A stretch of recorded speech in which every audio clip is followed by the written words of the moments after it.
How did one year give us so many comedy disasters that Hollywood still looks embarrassed by them? 2003 was supposed to be a blockbuster playground for big stars, outrageous premises, and easy laughs. But instead, it became a comedy crash site. Celebrity couples, lazy prequels, failed adaptations, and studio cash grabs all collided at once. And by the end, one infamous flop made every other failure look almost forgivable. A Guy Thing. Some comedy flops explode in public, but A Guy Thing did something almost worse. It vanished before anyone cared enough to laugh at it. On paper, this looked like the kind of early 2000s studio comedy that should have worked easily. A nervous groom, a bachelor party mistake, a suspicious fiancé, and a messy romantic triangle built for chaos. Jason Lee, Julia Stiles, and Selma Blair gave the film recognizable faces, and the premise had enough awkward tension to become a sharp pre-wedding disaster story. But the movie never found its identity. It wanted the energy of a raunchy farce and the sweetness of a romantic comedy, yet it never fully committed to either. The jokes felt too soft, the misunderstandings too familiar, and the emotional stakes too thin. By 2003, audiences had already seen louder, sharper, and more memorable relationship comedies. A Guy Thing did not become infamous. It became invisible. And in Hollywood, invisibility can be the cruelest failure of all. A View from the Top. This was meant to soar on charm, glamour, and movie star sparkle, but it barely made it off the runway. View from the Top starred Gwyneth Paltrow as a small-town woman chasing her dream of becoming a first-class flight attendant, joined by Christina Applegate, Mark Ruffalo, and Mike Myers. The ingredients suggested a light, glossy comedy about ambition, reinvention, and finding yourself somewhere above the clouds. But the finished film felt strangely weightless. The jokes were broad without being memorable. The romance lacked urgency, and the story seemed too old-fashioned for the moment it arrived in. It also carried the awkward timing of a delayed airplane comedy in an era when audiences were not exactly hungry for bubbly airport escapism. Paltrow herself later treated the film like a career choice best left behind, which only strengthened its reputation as a misfire. View from the Top wanted to be inspiring and silly at the same time, but it never found altitude. Star power was there, comic lift was not. Dickie Roberts, former child star. A comedy about Hollywood chewing up child stars should have had teeth, but this one mostly smiled politely. Dickie Roberts. Former child star gave David Spade a surprisingly strong premise. A washed-up former kid actor desperate to become relevant again in an industry that treats nostalgia like both a treasure chest and a trash can. That idea had real satirical power. It could have exposed the cruelty of fame, the strange sadness of former celebrity, and the way Hollywood turns childhood success into adult humiliation. Instead, the movie softened the edge. Dickie tries to recreate a normal childhood so he can win a role, which creates funny moments, especially with cameos from real former child stars. But the film keeps pulling back whenever it could become sharper. It wants to mock Hollywood, then suddenly hug it. It wants to be outrageous, then sentimental. That confusion weakened the bite. Dickie Roberts did not fail because the concept was empty. It failed because the concept was stronger, darker, and funnier than the movie dared to be. Down with Love. Here is the strange kind of flop that looked beautiful, sounded clever, and still left mainstream audiences standing outside the joke. Down with Love was a glossy tribute to 1960s romantic comedies, pairing Renee Zellweger and Ewan McGregor in a candy-colored battle of gender roles, fake identities, publishing world games, and flirtatious deception. Visually, it was dazzling. The costumes, sets, split screens, and retro energy were designed with real care, almost like a lost Doris Day and Rock Hudson film rebuilt for a modern audience. But that was also the trap. The movie was not just asking viewers to enjoy a romance, it was asking them to understand a very specific parody of old Hollywood style. For some people, that made it charming and clever. For many others, it felt distant, overly polished, and emotionally cold. The audience looking for a simple date-night comedy got a stylized tribute piece instead. Down with Love did not collapse because it was lazy. It stumbled because Hollywood made a very expensive inside joke, and not enough people were inside. Alex and Emma, a romantic comedy about writer's block, somehow became a movie that felt trapped inside its own unfinished draft. Alex and Emma paired Luke Wilson and Kate Hudson in a story about a struggling novelist who must finish his manuscript quickly, while a stenographer helps him type it out. As he invents the fictional story, his real-life connection with Emma begins to blur with the romance on the page. That sounds playful, literary, and old-fashioned in a potentially charming way, especially with Rob Reiner directing. But the movie never builds the spark it needs. The back and forth between reality and imagination should have made the romance richer, yet it often interrupts the emotional rhythm. Wilson brings a relaxed awkwardness. Hudson brings natural romantic comedy brightness, but the structure keeps pulling them away from a stronger connection. By 2003, audiences wanted sharper hooks, bigger laughs, or deeper emotion. Alex and Emma offered a gentle idea without enough comic force behind it.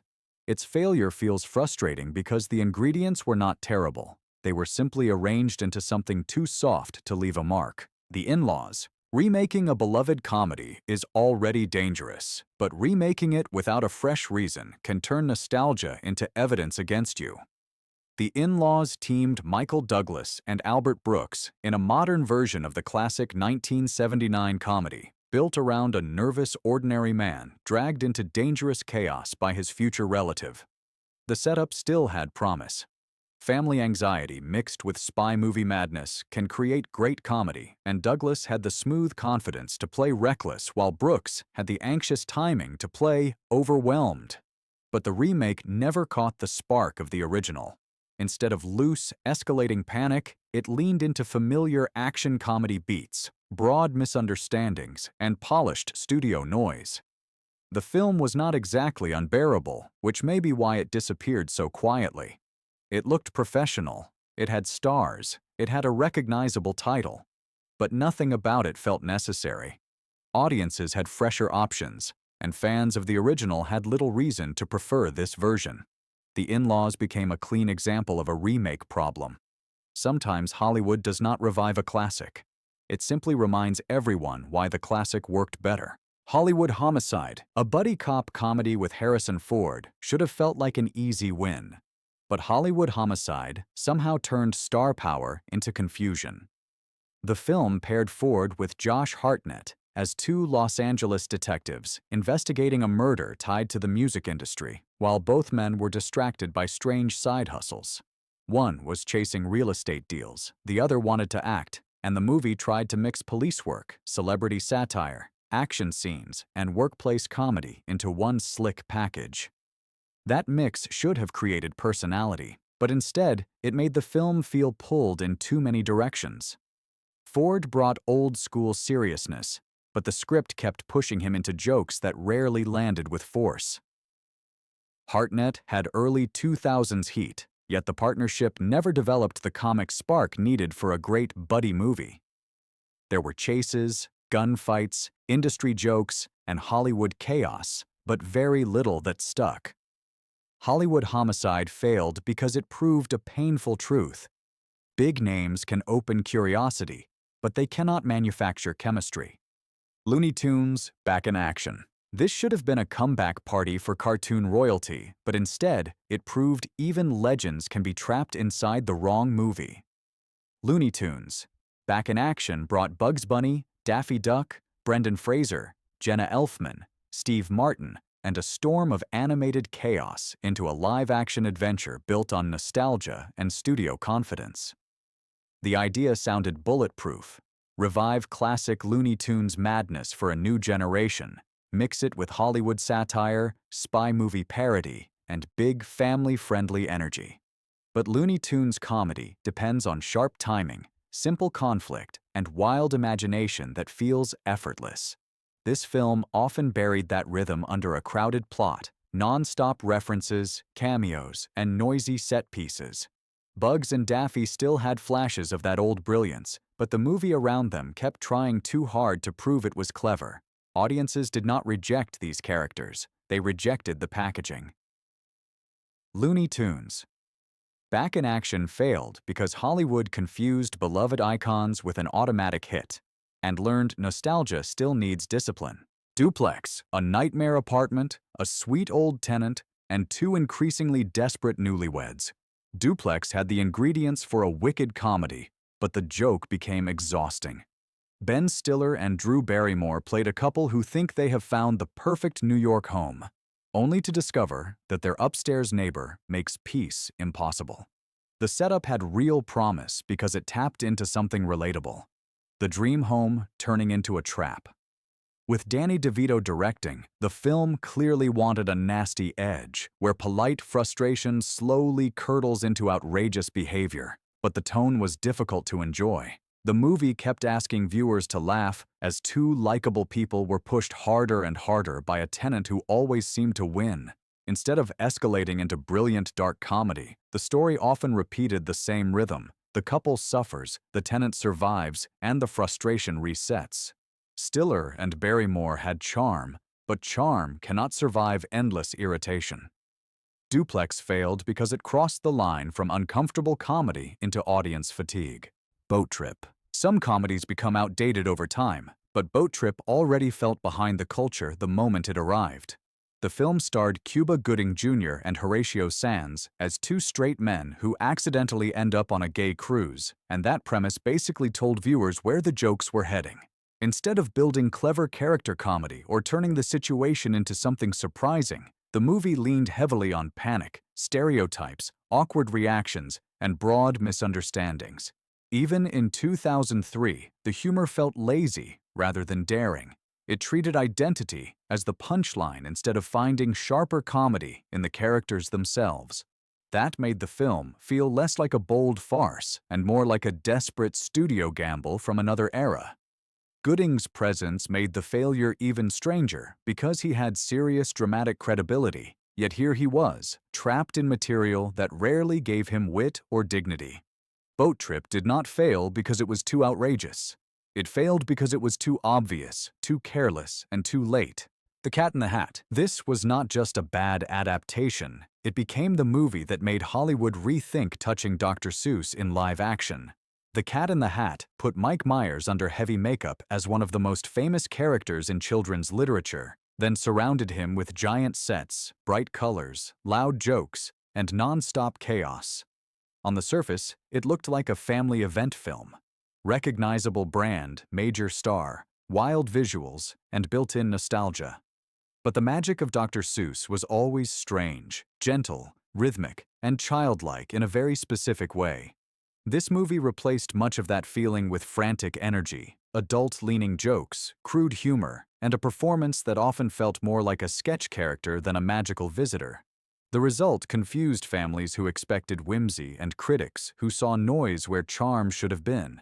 Its reputation became so negative that it helped discourage future live-action Seuss adaptations.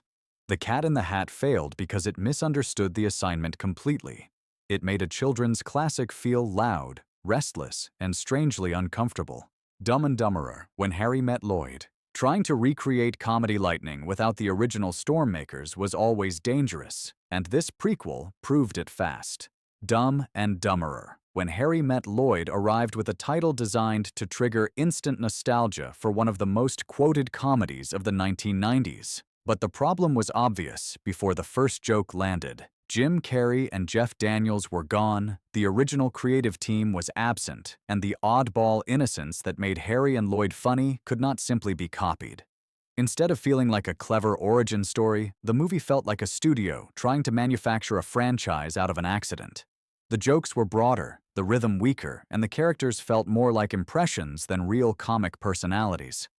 Fans could sense the difference immediately. The original worked because its stupidity had strange warmth underneath it. This version mostly pushed goofy behavior and hoped the name would carry the rest. Its failure proved one brutal lesson. Some comedy duos cannot be rebooted, replaced, or reverse-engineered. From Justin to Kelly, this did not feel like a movie born from inspiration. It felt like a marketing deadline with music playing in the background. From Justin to Kelly was created to capitalize on the explosive popularity of American Idol's first season, pairing Kelly Clarkson and Justin Guarini in a sunny beach musical designed to turn television fame into box office money. The studio had recognizable faces, a built-in fan base, songs, timing, and publicity. What it lacked was a story people actually cared about. The romance felt thin, the beach party energy seemed forced, and the whole project carried the smell of corporate calculation. Clarkson's voice was powerful enough to survive the film, but even real talent could not make a rushed concept feel magical. Instead of launching a new musical comedy wave, the movie became an instant punchline. It showed Hollywood mistaking popularity for demand, assuming viewers would buy tickets just because they recognized the names. From Justin to Kelly failed because fandom can create attention, but it cannot create emotional investment. Marcy X. Every so often, Hollywood releases a comedy so confused that the awkward silence becomes funnier than the script. Marcy X starred Lisa Kudrow as a wealthy socialite forced to manage a controversial rapper played by Damon Wayans after her father's record label falls into scandal. The idea was clearly aiming for sharp satire. High society crashing into hip-hop culture, media outrage spiraling out of control, and two different worlds misunderstanding each other in public. But the execution landed with stunning awkwardness. The film never seemed sure whether it wanted to be a culture clash comedy, a music industry parody, a romance, or a broad studio farce. Instead of biting commentary, it delivered jokes that felt stale before they reached the screen. Kudrow and Wayans were talented performers, but the material gave them little rhythm, surprise, or comic danger. The weak opening made the damage immediate, and the film disappeared almost instantly.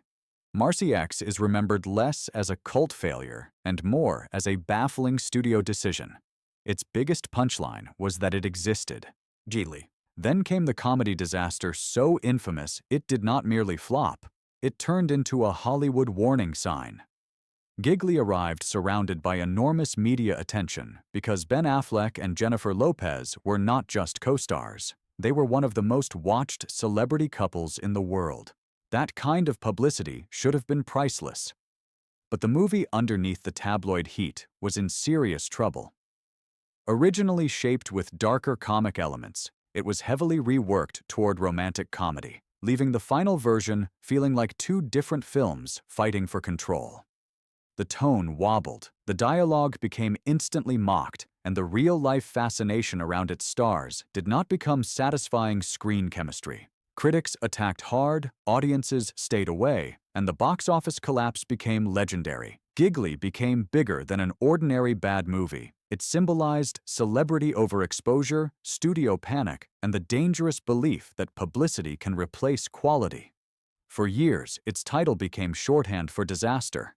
That is why it takes number one. Giggly made failure feel historic. And that is why 2003 remains one of comedy's strangest crash years. These films had stars, budgets, famous titles, and studio confidence, but laughs cannot be manufactured by hype alone. Some vanished quietly, some became punchlines, and one became legendary for all the wrong reasons. Which flop do you think deserved better? Comment below, like, share, and subscribe.